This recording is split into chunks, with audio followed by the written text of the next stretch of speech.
Assalamualaikum warahmatullahi wabarakatuh. Selamat pagi dan salam hangat untuk seluruh mitra Pandawa dimanapun Anda berada. Terima kasih telah setia bersama kami di 103,9 FM Radionya Tanjung Pinang. Pagi ini kita kembali hadir dalam program yang selalu ditunggu-tunggu, Sudut Mata, secuil ulasan kehidupan tokoh bersama Mastur Taher. Sebuah ruang bincang yang mengajak kita membuka mata, merenung dan belajar dari kisah serta pengalaman para tokoh yang memiliki pandangan luas tentang kehidupan. Dan hari ini kita kedatangan narasumber istimewa, Dr. Suparman Manjan LC.MED, Sekjen Ikatan Alumni Sudan di Indonesia. Beliau akan mengajak kita menelusuri tema yang sangat penting dan menyentuh sisi kemanusiaan kita, yaitu meneroka tragedi kemanusiaan di negeri Sudan. Banyak pelajaran dan perspektif baru yang tentu dapat kita petik bersama. Baiklah, langsung saja kita mulai. Untuk memandu perbincangan penuh makna ini, kita serahkan kepada rekan kita di studio, Mastur Taher. Silakan, Bang Mastur. Anda masih Baik, terima kasih. Assalamualaikum warahmatullahi wabarakatuh. Waalaikumsalam warahmatullahi wabarakatuh. Alhamdulillah, pagi hari ini 2 Desember tahun 2025, pagi yang sedikit cuaca agak hujan, ya, kita masih bisa melanjutkan acara kita, program kita di Sudut Mata, sekilas ulasan kehidupan tokoh bersama Mastur Taher. Para pendengar Pandawa Radio dimanapun saja berada, program ini dipandu, ditaja, disponsori oleh Topnet, Apicom Multimedia, Pinang Advertising, serta Anda dapat berpartisipasi para pendengar sekalian di Instagram @pandawaradio, X Pandawa Radio, Facebook @facebook.com Pandawa Radio, atau melalui WA 0811 777 1039 0811 777 1039, dan tentunya kita semua dapat menyaksikan melalui audio streaming www.pandawafm.com. Para pendengar setia, pada pagi hari ini kita akan melangkah jauh keluar negeri tercinta Indonesia bersama Ustadz Suparman Manjan, ya. Assalamualaikum, Ustadz. Waalaikumsalam warahmatullahi wabarakatuh. Alhamdulillah beliau sudah hadir bersama kita. Ya, beliau nanti akan lebih dalam akan kita gali tentang profesi dan perjalanan hidupnya secara ringkas. Dan kali ini karena beliau adalah salah satu bahkan sekjen, ya, Ikatan Alumni Sudan yang ada di Indonesia, maka kita mencoba menggali atau meneroka bagaimana tragedi kemanusiaan yang setelah di Palestina, Gaza selama berpuluh-puluh tahun, dan pada 2 tahun sekarang ini luar biasa meningkat eskalasi, ya, pandangan umat manusia ke sana. Namun ternyata ada juga tragedi yang juga memilukan bagi kemanusiaan kita, yakni tragedi di negeri Sudan. Baik, sebelum kita lanjut, Ustaz Suparman, silakan menyapa dan memperkenalkan diri di hadapan khalayak pendengar Pandawa Radio. Silakan. Ya, Assalamualaikum warahmatullahi wabarakatuh. Waalaikumsalam. Para pendengar Radio Pandawa Tanjung Pinang, alhamdulillah pagi ini kita bisa berjumpa di Radio Pandawa dalam rangka untuk membicarakan sedikit permasalahan yang berhubungan dengan Sudan yang hari ini tertutup dengan permasalahan Palestina. Ya, maka pada kesempatan ini kita sedikit ingin mengetahui apa sesungguhnya yang terjadi di Sudan. Bentuk para pengungsinya melebihi daripada pengungsi Gaza sesungguhnya. Oh ya, baik, kita tahan sejenak masalah Sudan. Silakan memperkenalkan diri pada khalayak dulu. Ya, silakan. Jadi sebagaimana sampaikan tadi, saya adalah Suparman Manjan, selaku Sekjen Ikatan Alumni Sudan di Indonesia. Ini saya juga aktif sebagai pimpinan Pondok Pesantren Idris Bintan dan terlibat dalam beberapa organisasi sosial kemasyarakatan di Kepulauan Riau, Kepulauan Riau, bahkan ya. Tanjung Pinang dan Pulau Bintan khususnya. Ya, dan radio ini pun sampai ke wilayah Bintan, Tanjung Pinang, dan bahkan sebetulnya bisa lebih luas lagi. Ya, untuk setakat ini Bintan, Tanjung Pinang insya Allah masih jelas. Baik, alumni Sudan apa S1, S2, S3 atau semua S-nya? Saya di Sudan selama 15 tahun. 15 tahun. Menyelesaikan S1, S2 dan S3. Dari tahun berapa? Dari tahun 2000 tanggal 26 bulan 1 2000 masuk. Pulang 15 tahun kemudian dan menyelesaikan S3 di sana sambil juga kerja di Kedutaan Besar Republik Indonesia yang ada di Khartoum, Sudan. Khartoum, Sudan. Sampai tahun 2015. 15, luar biasa, 15 tahun. Suatu usia kalau manusia itu sudah sampai akil baliknya usia 15 tahun ya. Terus itu tahun 2000 menikah juga di sana? Oh iya. Iya. Kami menikah di sana walaupun waktu itu keluarga orang tua putri istri saya sekarang itu ada di Tanjung Pinang. Di Tanjung Pinang malah ya. Tapi kami minta izin untuk bisa melangsungkan akad pernikahan di Sudan. Di Sudan. Ya. Dan dengan wali. Alhamdulillah. Apa video call waktu itu wali nikahnya? Enggak. Biasanya secara aturan dan undang-undang ada surat resmi dari wali dari Indonesia. Kemudian diwakilkan kepada wali yang diwakilkan di Sudan. Dan nanti pernikahan dilaksanakan di Kedutaan Besar Republik Indonesia di Khartoum, Sudan dan tercatat di sana. Oh, luar biasa. Dan surat nikah juga bukan dari KUA tapi dari Kedutaan Besar Republik Indonesia. Ya, namanya Kedutaan Besar surat nikahnya itu. Ya, dia mengeluarkannya. Dia mengeluarkannya. Berarti ini sebuah pernikahan yang langka ya. Barangkali ada cuma beberapa orang saja yang melakukan pernikahan di sana. Kebetulan saya nomor buku nikahnya yang ke-10. Ke-10 di Sudan untuk orang Indonesia yang ada sana. Dan itu mahasiswa semuanya. Mahasiswa dan mahasiswi. Iya, mahasiswa dan mahasiswi. Berarti waktu itu dengan istri satu kampus atau satu angkatan? Oh, satu kampus. Satu kampus malah ya? Ya, satu kampus tapi beda asrama. Di kampus mana tuh? International University of Africa, yang bahasa Arabnya Jami' Afrika Al-Alamiyah di Khartoum, Sudan, yang merupakan universitas terbesar yang menjadi tempat belajarnya orang asing di Sudan.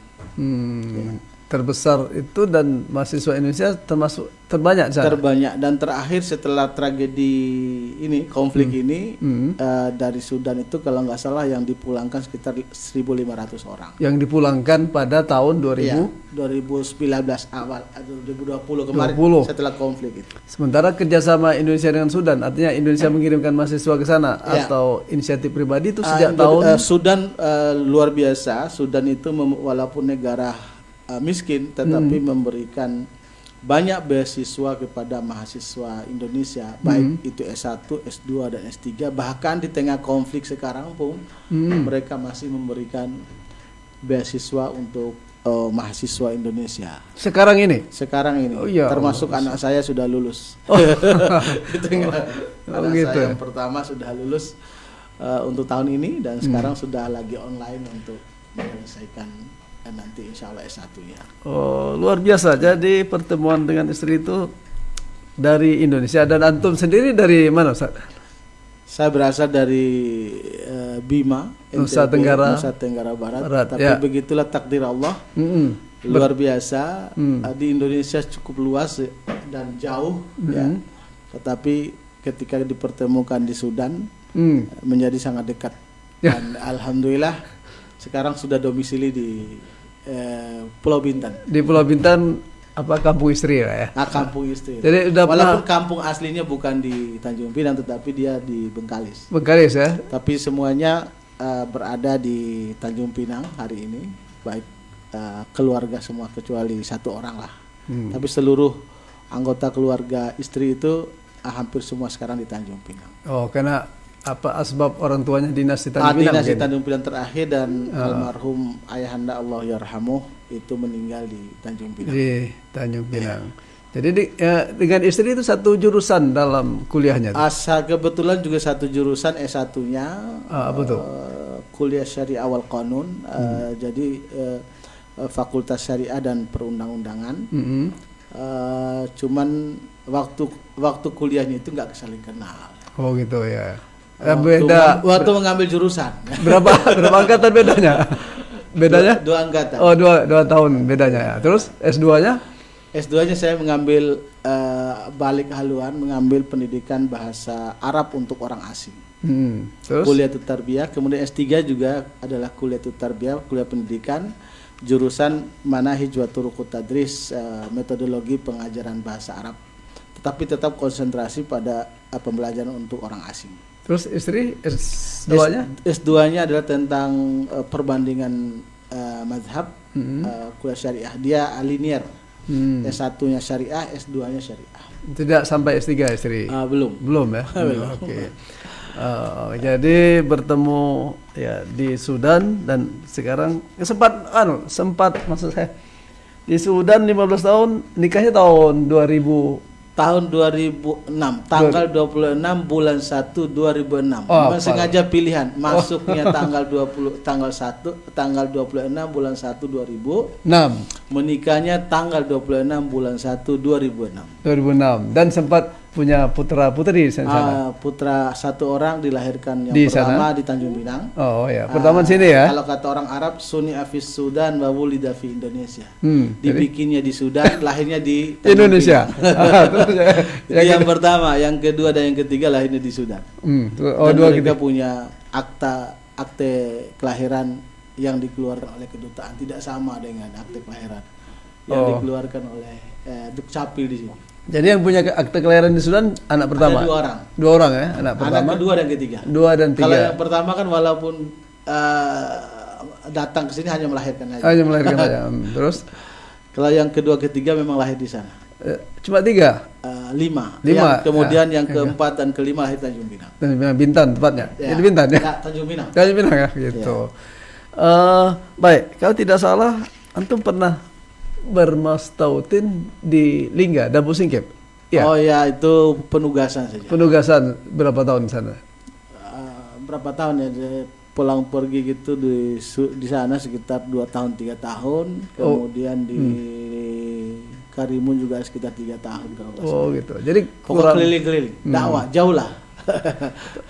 Jadi sekitar 2-3 tahun lah ya. Iya. Tidak begitu hafal ya. Tapi kalau soal nikah, lahirkan anak hafal betul ya. Hafal, karena Iya. itu sejarah perjalanan hidup. Perjalanan hidup ya. Yang tidak mungkin dilupakan dan Oh, bahaya kalau seorang suami melupakan sejarah pernikahan, itu ada yang cemburu nanti. Oh gitu ya. Kecuali ada hal tertentu ya. Ya baik. Itu S1, S2, S3. Terus SD, SMP, SMA di Semuanya Bima ya? di Bima. Di Bima ya. SD, SMP, SMA semuanya di Bima. Jadi asli Bima ya. Iya. Asli orang tua Bima, bapak Semua ibu Bima. asli kalau kata Asli. orang. Asli gitu. Ya, dijamin tidak luntur ya. Itu bahasa Indonesia, asli dijamin tidak luntur. Tapi kalau bahasa Arab luntur tidak dijamin. Terus kalau istri memang asli Bengkalis. Lahir di Bengkalis, tapi dia juga sebenarnya hanya lahir aja di Bengkalis, merantau di berbagai daerah. Iya. Dulu ada di daerah Pekanbaru, kemudian di Dabo Sikep 10 tahun. Oh, pernah di Dabo ya. 10 tahun. Setelah Dabo Sikep dia pondok pesantren di Dinia Putri Padang Panjang. Setelah itu juga sempat ke Yogyakarta. Dari Yogyakarta itu lulus ke Sudan. Oh gitu. Dia ke Sudan tahun 2002. Jadi 4 tahun di sana melangsungkan pernikahan. Iya, 4 tahun. Pas dia tamat S1 lah. Oh gitu, alhamdulillah, luar biasa, alhamdulillah. Kita cinta apa? Iya. Kata orang asam di gunung, garam di laut, bertemu di mana? Di dalam belanga. Tapi ini suami di Bima, istri di Bintan, ketemunya di Sudan. Alhamdulillah. Jauh banget ya. Ya, para pendengar sekalian, ya beliau adalah ya pendiri pondok pesantren Idris di Bintan yang saya bersama-sama beliau ya membina. Alhamdulillah beliau sekarang menjadi pengurus ketua yayasannya dan kami dulu pernah sama-sama mendirikan pondok pesantren itu, ya, dengan perjuangan beliau, alhamdulillah sekarang pondoknya menjadi yang nampaknya yang terdepan. Mudah-mudahan tidak hanya di Bintan dan Kepri, tapi juga di Indonesia. Baik, para pendengar sekalian, ya, itu sekilas tentang kehidupan beliau, tokoh kita pada hari ini. Nah, sekarang kita masuk kepada materi yang akan kita sajikan pada hari ini. Nah, Ustaz Farman, ya, ini kita mengambil tema meneroka tragedi kemanusiaan di negeri Sudan. Nah, ini tragedi sebetulnya bukan ditutupi oleh Gaza, tapi memang tragedi Gaza ini belum berakhir, ya, dan mungkin entah kapan berakhir. Tiba-tiba datang tragedi kemanusiaan di Sudan ini dan tidak banyak diketahui oleh orang, terutama karena memang menyangkut umat Islam. Media-media ini kan sebagian besar masih di mereka. Jadi bisa jelaskan ini kabarnya, ya, informasinya, tragedi ini luar biasa, ya. Tetapi kita sedikit sekali yang mengetahui. Nah, untuk mengetahui lebih lanjut, silakan Ustaz Farman menyampaikan. Saya sebagai seorang mahasiswa yang lulusan di sana, ya, sebenarnya ketika kita mendengar kalimat Sudan itu, ini adalah yang tergambar itu adalah merasakan ketulusan orang-orangnya,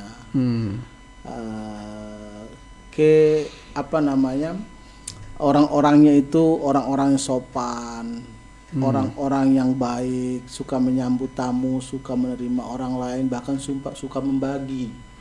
Suka berbagi, ya. Suka berbagi walaupun kondisinya. Dan orang Sudan itu terkenal dengan keramahannya. Ya, ramah. Ya, kalau dia punya masalah, kita tanya, selalu menyatakan saya tidak punya masalah. Karena memang bagi orang yang biasa dan lama hidup di Sudan, pasti dia akan tertarik dengan suasananya. Dan ini memang dirasakan juga oleh para diplomat yang ditugaskan di sana. Ya, tidak pernah ada dan tidak pernah merasakan bagaimana keakraban orang Sudan. Yang hari ini dengan adanya konflik yang kira-kira mulainya itu setelah jatuhnya Presiden Umar Bashir tahun 2019, ya. Kemudian dipimpin dengan dinamika yang terjadi, dan kita tidak akan terlalu panjang berbicara tentang dinamika politiknya. Setelah terjatuhnya Presiden Bashir itu 2019 kalau nggak salah, itu dinamika di internal militer itu terbentuklah suatu pemerintahan yang dipimpin oleh Jenderal Burhan yang sebagai ketuanya, kepala militernya dan sekaligus presiden, dan wakilnya itu sekarang yang memberontak itu.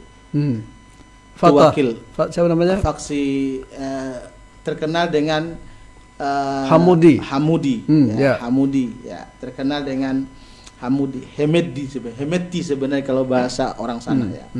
Ya, Jenderal Muhammad Hamdan Dagalo. Dan kebetulan tokoh-tokoh ini saya dulu waktu kerja di kedutaan di bagian politik, saya sering menganalisa dan melihat perilaku mereka ini dalam hal politik. Dan memang Hemeti ini adalah orang yang dari dulu punya kerakusan dalam hal jabatan.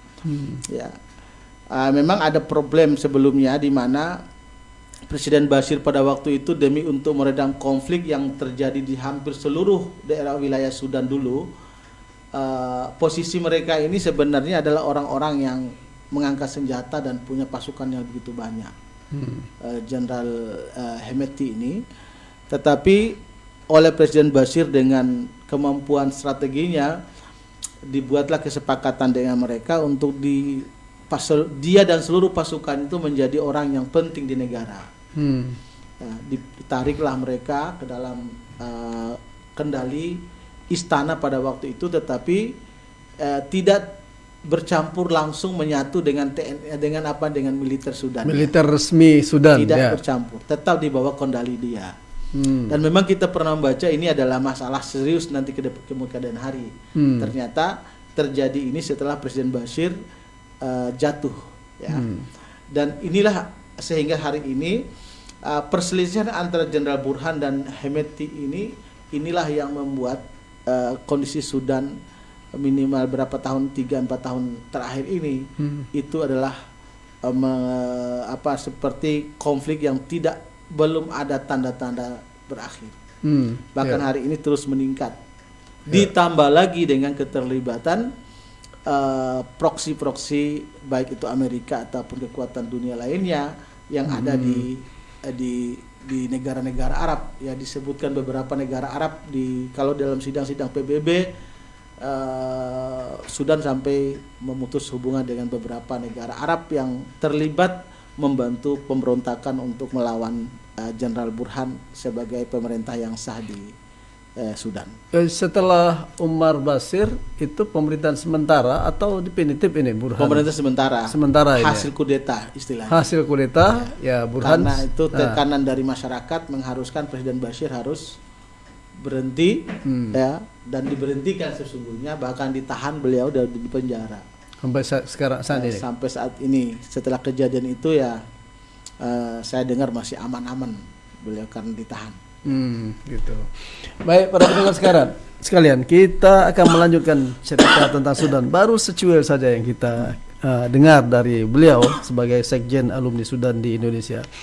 Kita akan lanjutkan setelah yang satu ini. Pandawa Radio.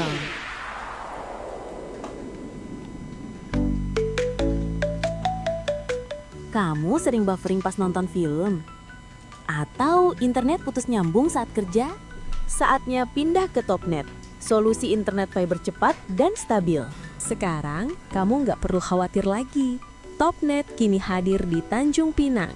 Internet cepat, stabil, dan tanpa batas. Cocok banget buat streaming, gaming, video call, dan kerja online tanpa hambatan. Internet rumah nggak harus ribet. Tinggal pakai Topnet, semuanya lancar. Atau kunjungi website kami di www.top.net.id. Nunggu apa lagi? Daftar sekarang juga di 021 5084 7773. Topnet, internet cepat tanpa batas. Assalamualaikum, Bang Mat. Oh, Bang Mat. Waalaikumsalam. Kenapa pulang kau, Din? Macam orang dikejar hantu ku tengok. Bang Mat, saya ni diminta tolong sama si Awang. Malam tadi rumah dia tu masuk perampok. Jadi dia bilang Bang Mat tahu kat mana rumah orang pandai. Hai, orang pandai apa pula, Din? Orang pandai lah yang maksudnya bisa nengok-nengok apa benda yang hilang di rumah si Awang tu. Zaman macam gini, Din, engkau masih percaya dengan benda-benda seperti itu, Din? Sekarang orang sudah pakai CCTV.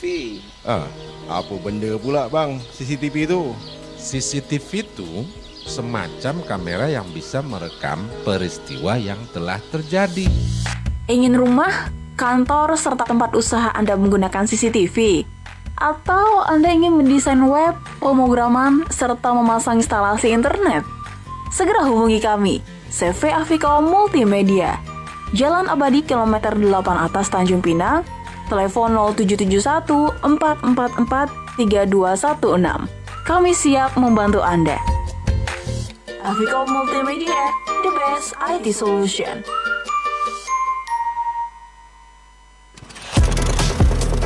.3,9 FM Pandawa Radio, radionya Tanjung Pinang. Para pendengar Pandawa Radio dimanapun saja berada, bersama kami masih di program Sudut Mata dengan tema kali ini meneroka tragedi kemanusiaan di negeri Sudan bersama Ustadz Suparman Manjan, Sekjen Ikatan Alumni Sudan di Indonesia. Nah, Ustadz, ya tadi antum begitu mendengar nama Sudan, maka yang terbersit ada di bawah otak, ya, bawah sadar karena sudah begitu menyelami adalah keramah tamahan, ya bagaimana orang begitu menghormati tetamu dan sebagainya, ya keramah tamahan mungkin lebih kurang sama dengan Indonesia lah, tapi barang ya plus minusnya lah, ya, dan antum bisa merasakan itu. Nah sekarang ya, apa yang antum rasakan dengan tragedi ini? Apa yang paling membuat antum merasa sedih nih? Kalau tadi berasa begitu ya, kagum sekarang apa yang Iya. yang dirasakan dengan tragedi ini. Ya, para pemirsa yang dirahmati Allah Subhanahu wa taala, setelah terjadinya ini sebenarnya saya khususnya dan teman-teman juga alumni Sudan betul-betul merasa terpukul dengan kejadian ini sesungguhnya, karena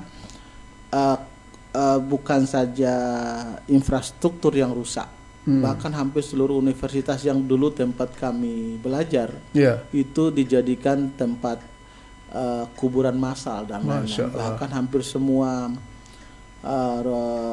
universitas itu hancur. Tapi masih ada yang proses belajar mengajar. Itu dipindahkan ke ibu kotanya, kan dipindahkan ke Dari Khartoum ke? dari Khartoum ke Laut Merah. Ada namanya provinsi namanya Bahrul Ahmar. Yang lebih provinsi- mendekati Laut Merah itu. Ya, di Lebih pinggir dekat Laut Merah yang mendekat ke Jeddah.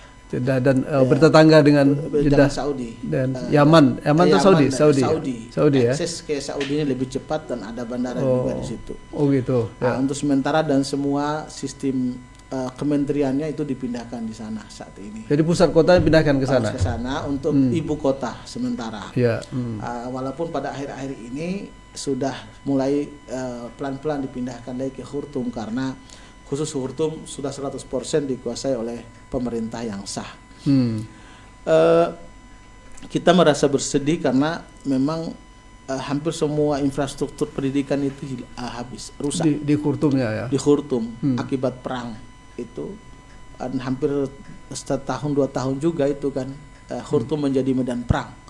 Dan para milisi ini menjadikan rumah-rumah, kantor-kantor, bahkan masjid dan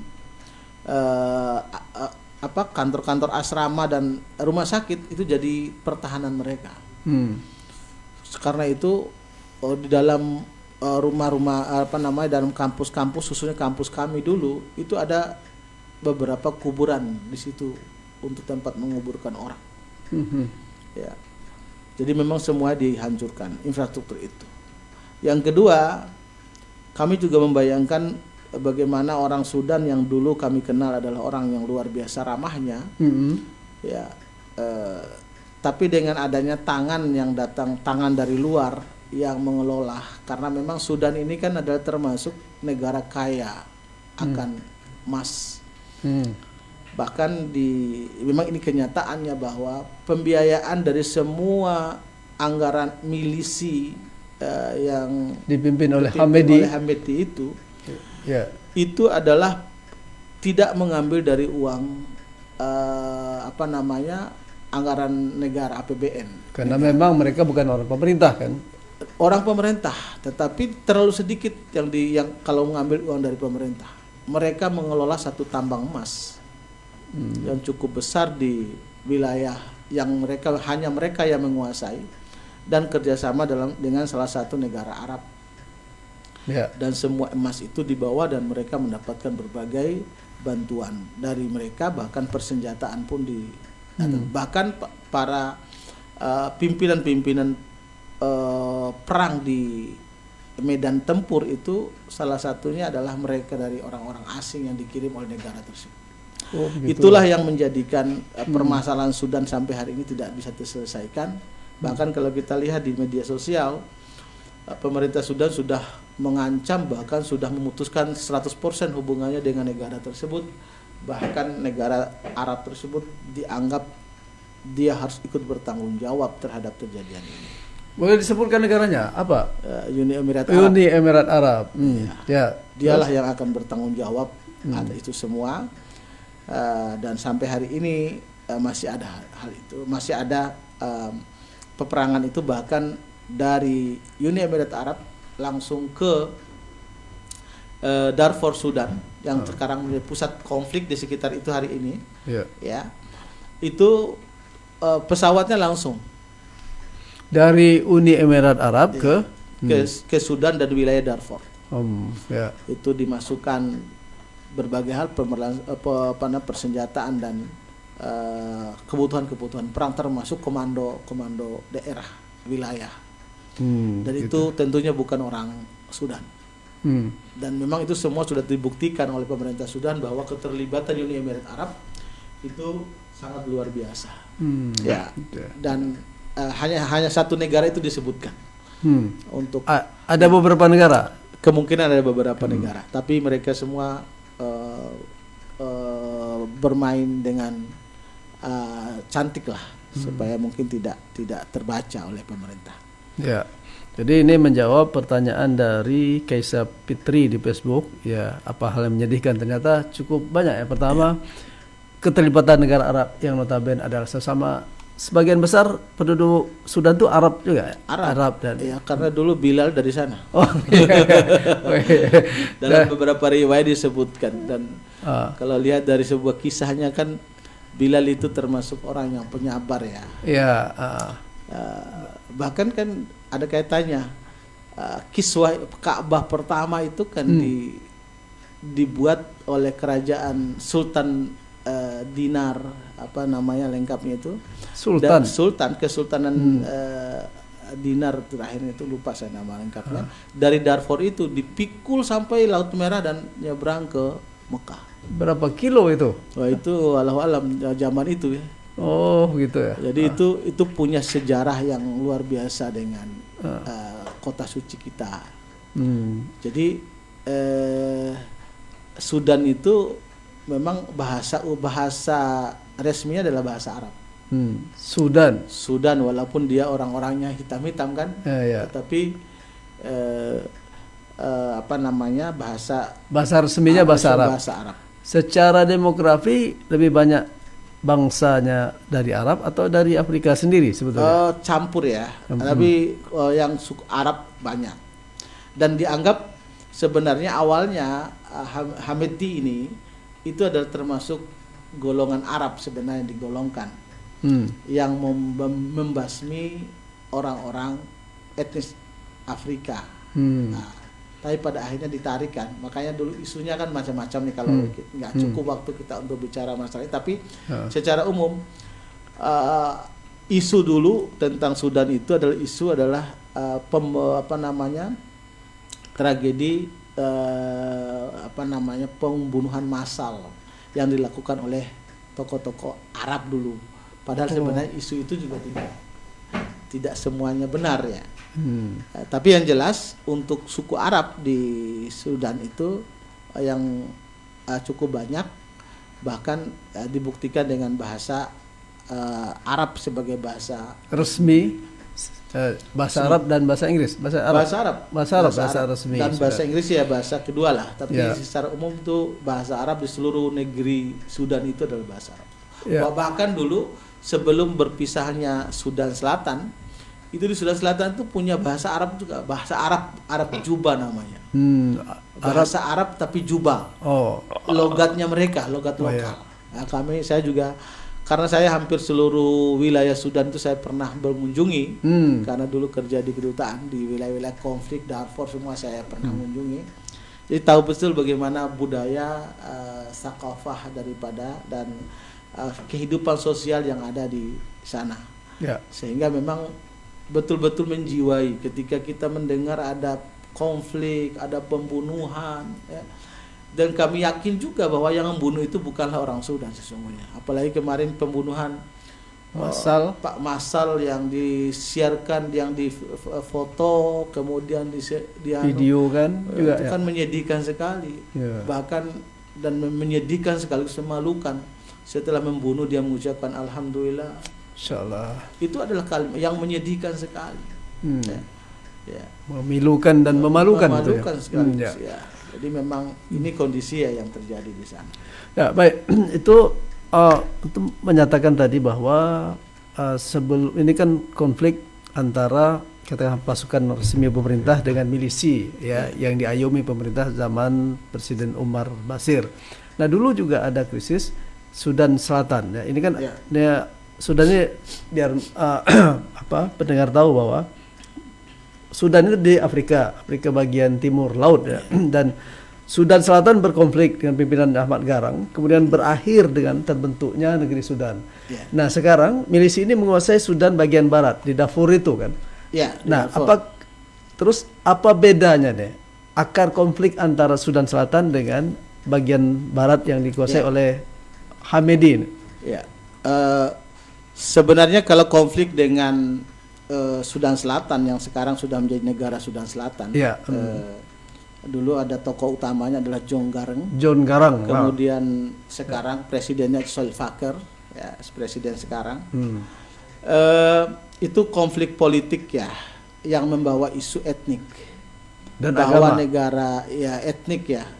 Kalau agama itu sebenarnya ikut aja, Oh, begitu. karena memang kebetulan saya beberapa kali ke sana dulu, berdialog sama para jenderal-jenderal yang hidup di sana, Di yang menjadi Sudan Selatan. pasukan Sudan, yang memimpin pasukan Sudan di sana. Ah.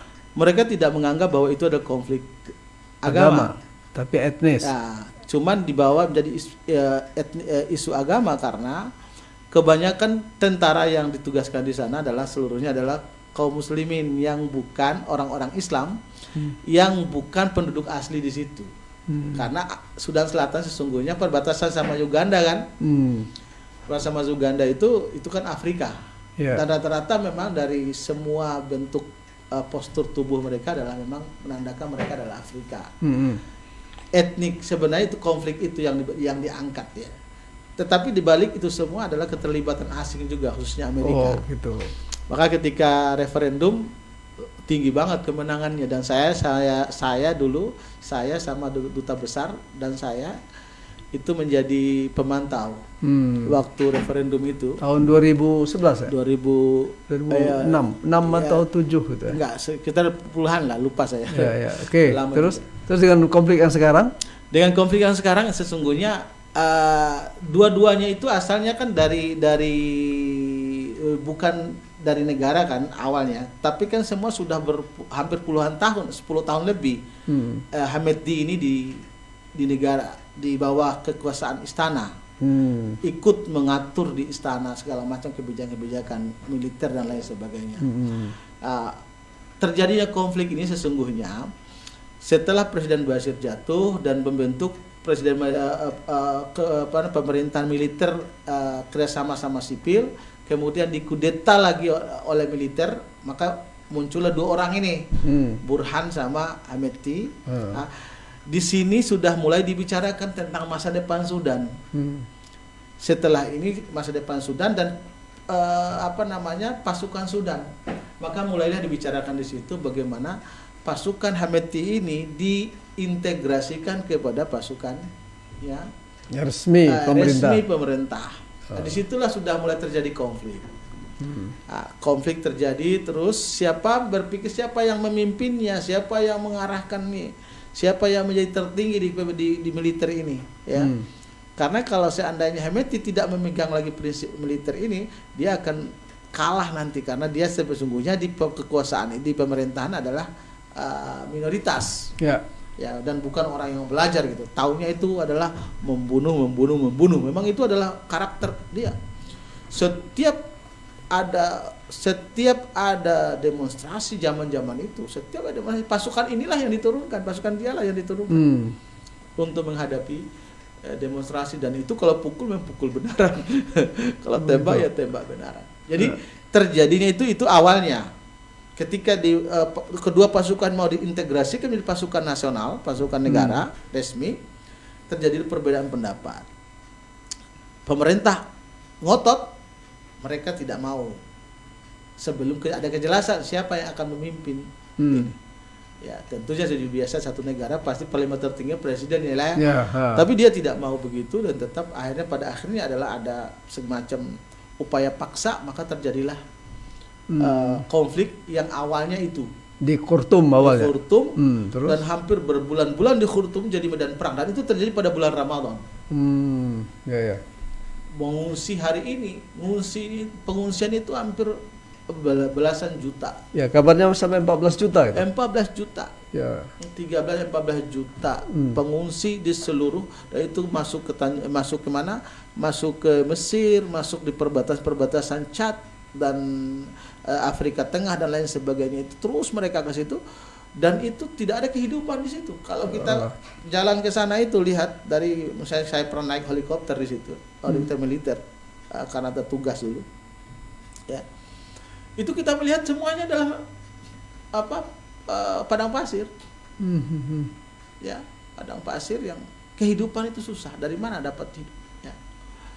Dan beberapa teman-teman dulu saya juga pernah ikuti teman-teman petugas kita di penjaga keamanan untuk masuk di daerah-daerah itu, ya memang ya kehidupannya sangat terbelakang.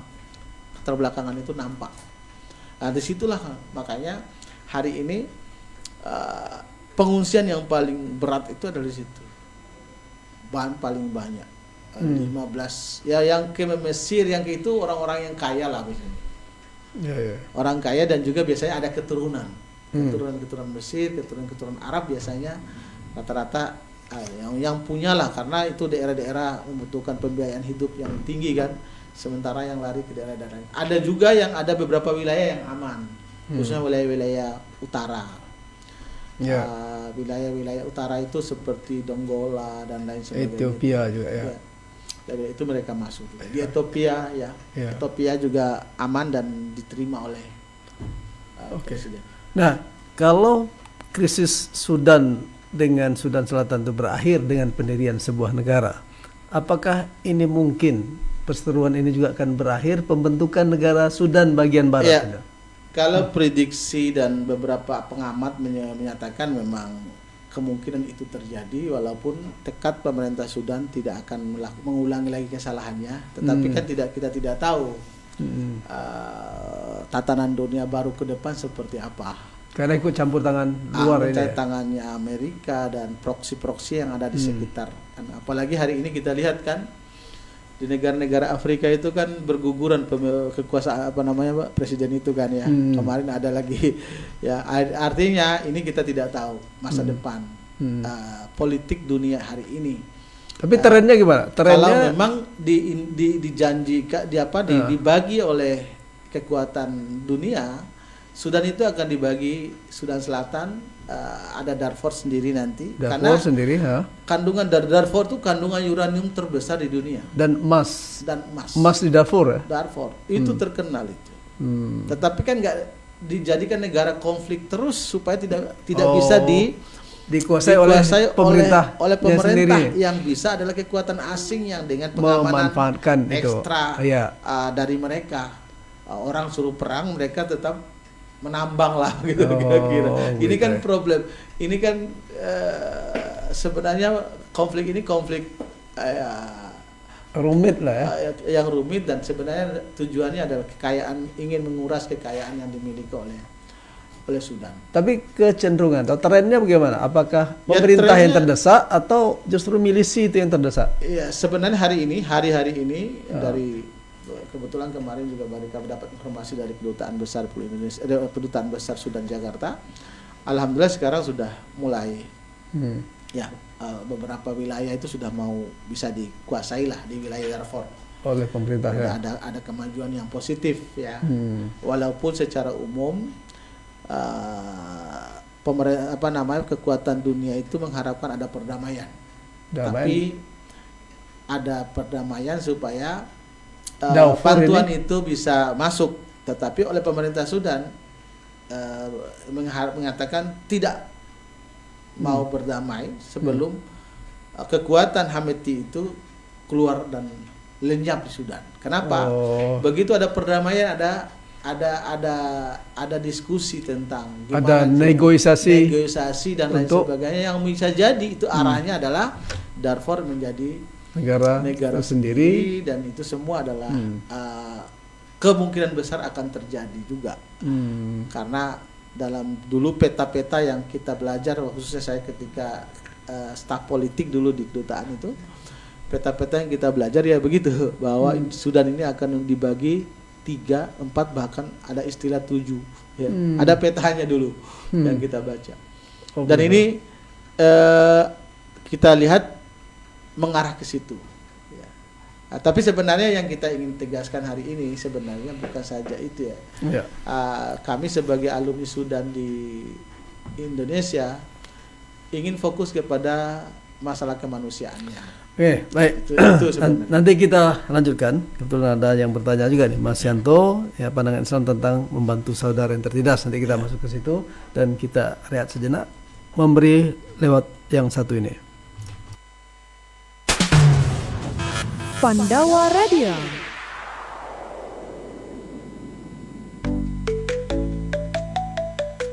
Kamu sering buffering pas nonton film? Atau internet putus nyambung saat kerja? Saatnya pindah ke Topnet, solusi internet fiber cepat dan stabil. Sekarang kamu nggak perlu khawatir lagi. Topnet kini hadir di Tanjung Pinang. Internet cepat, stabil, dan tanpa batas. Cocok banget buat streaming, gaming, video call, dan kerja online tanpa hambatan. Internet rumah nggak harus ribet. Tinggal pakai Topnet, semuanya lancar. Atau kunjungi website kami di www.top.net.id. Nunggu apa lagi? Daftar sekarang juga di 021 5084 7773. Topnet, internet cepat tanpa batas.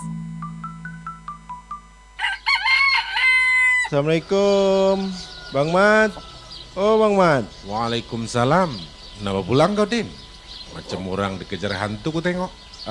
Bang Mat, saya ni diminta tolong sama si Awang. Malam tadi rumah dia tu masuk perampok.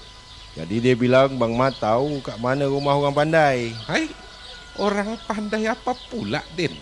Orang pandai lah yang maksudnya bisa nengok-nengok apa benda yang hilang di rumah si Awang tu. Zaman macam gini, Din, engkau masih percaya dengan benda-benda seperti itu, Din? Sekarang orang sudah pakai CCTV. Apa benda pula bang CCTV tu? CCTV itu semacam kamera yang bisa merekam peristiwa yang telah terjadi. Ingin rumah, kantor, serta tempat usaha Anda menggunakan CCTV? Atau Anda ingin mendesain web, pemrograman, serta memasang instalasi internet? Segera hubungi kami, CV Afiko Multimedia. Jalan Abadi kilometer 8 atas Tanjung Pinang, telepon 0771 444 3216. Kami siap membantu Anda. Afiko Multimedia, the best IT solution.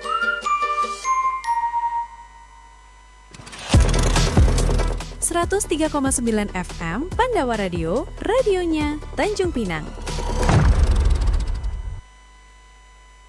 Pendengar setia Pandawa Radio dimanapun saja berada, kami melanjutkan pada season terakhir kali ini dengan tema meneroka tragedi kemanusiaan di negeri Sudan bersama Ustadz Suparman Lanjan. Nah, ini barangkali ya ada pertanyaan dari saudara Mas Yanto ya berkaitan dengan pandangan Islam tentang menolong saudara yang tertindas, dan kondisi Sudan ini 14 juta itu sepertiga ya, dalam 50 juta penduduk Sudan yang sepertiga luar biasa jadi pengungsi. Nah, sekarang bagaimana pandangan Ustaz Suparman dengan Ikatan Alumni Sudan ya harapan terhadap umat manusia dan umat Islam khususnya di Indonesia ini bagaimana? Ya.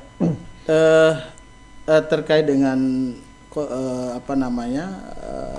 tragedi kemanusiaan di Sudan. Kalau bahasa sebagian kawan-kawan ini sebenarnya karena kita perlu membagi perhatian. Ya, apalagi Sudan ini terbesar 14 juta lebih kurang pengungsinya tersebar di berbagai di perbatasan. Dan kita tahu perbatasan Sudan itu banyak. Ya. Iya ya. Kemudian yang terbunuh dalam perang ini kan hampir ratusan ribu, 100 sekian ribu juga. Terbesar. Bahkan dikatakan oleh salah satu petugas dari UN itu, ini adalah yang paling pembunuhan dalam perang yang paling beringas dan paling cepat terbanyak jumlah yang terbunuhnya yang terbunuh. 150-an dicatat 150-an ribu manusia dibunuh. Belum lagi yang luka dan sakit hari ini. Dan yang dibunuh itu adalah anak-anak dan wanita. Anak-anak dan wanita semua, yang tidak berdosa. Semua yang nampak. Dan bukan seperti kalau di Israel itu membom kan. Tapi kalau di sini enggak. Dibunuh secara langsung. Dibunuh secara langsung. Ya, dan ini menandakan bagaimana keberingasan itu luar biasa. Tidak ada rasa manusiawi. apalagi kita tidak berbicara itu ya, karena memang mereka tidak punya hati dalam hal itu. Ya, jadi Jadi kami sebagai alumni Sudan sebenarnya sudah membentuk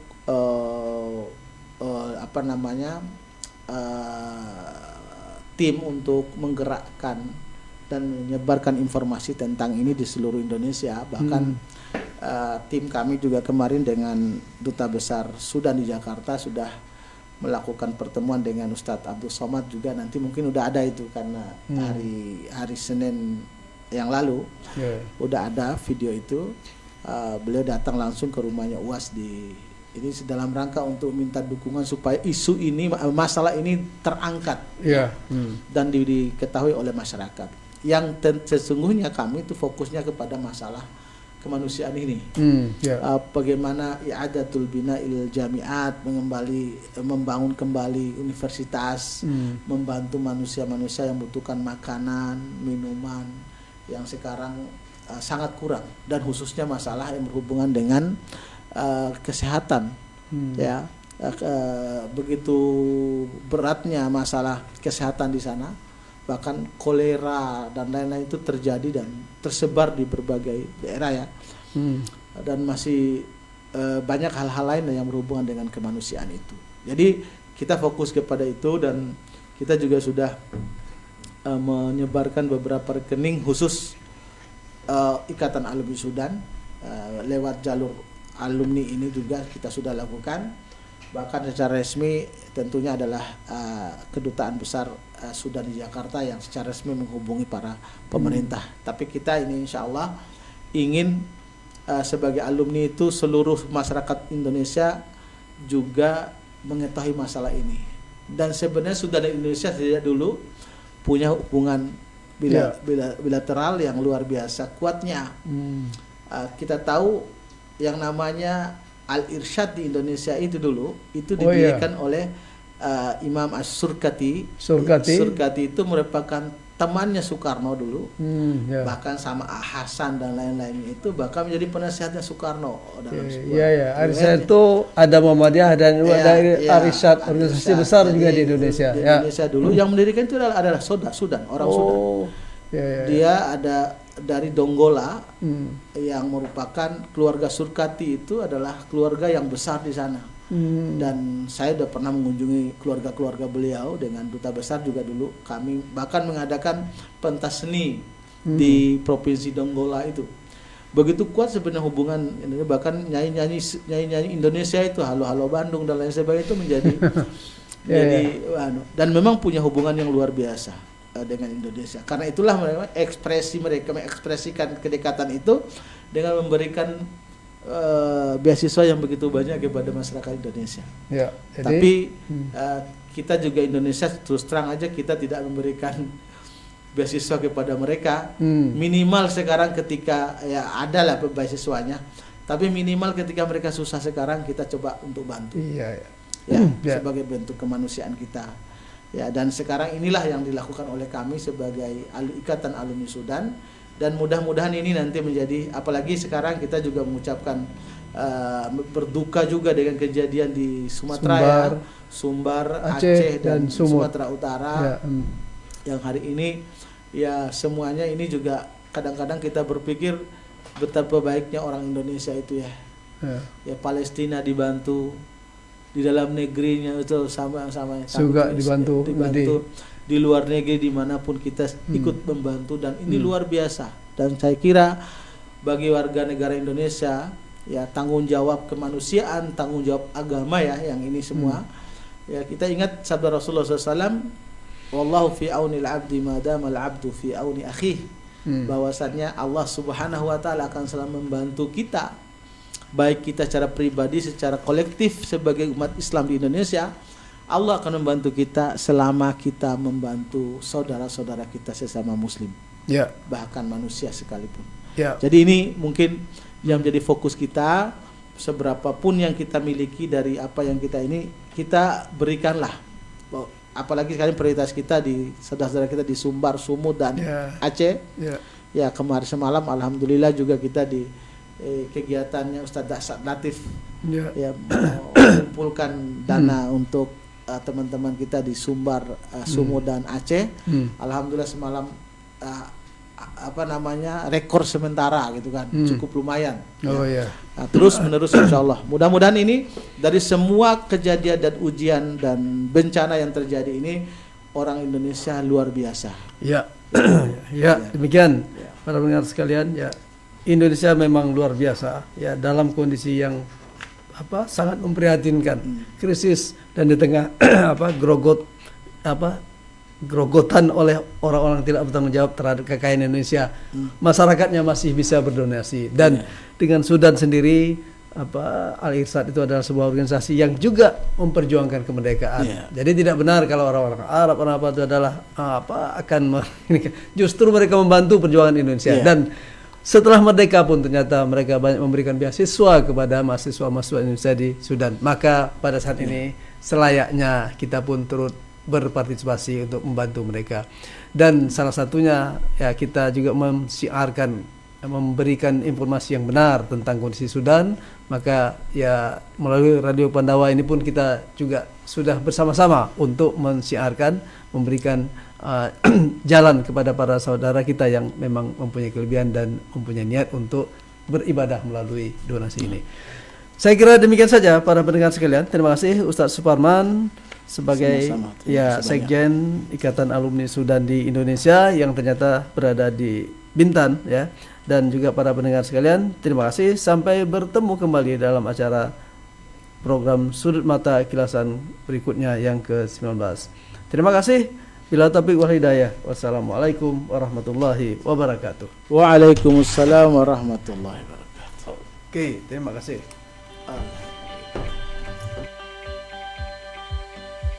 Alhamdulillah Mitra Pandawa, kita sudah berada di penghujung program Sudut Mata pagi ini. Perbincangan bersama Dr. Suparman Manjan LC MED telah membuka mata kita tentang betapa pentingnya kepedulian dan solidaritas terhadap tragedi kemanusiaan yang terjadi di Sudan. Semoga wawasan yang beliau bagikan dapat memperluas empati kita dan menggerakkan hati untuk terus peduli pada sesama. Terima kasih kami ucapkan kepada narasumber, juga kepada Anda semua yang setia mendengarkan di 103,9 FM radionya Tanjung Pinang. Sampai jumpa di edisi berikutnya dengan kisah dan inspirasi yang tak kalah menarik. Saya pamit undur diri. Wassalamualaikum warahmatullahi wabarakatuh.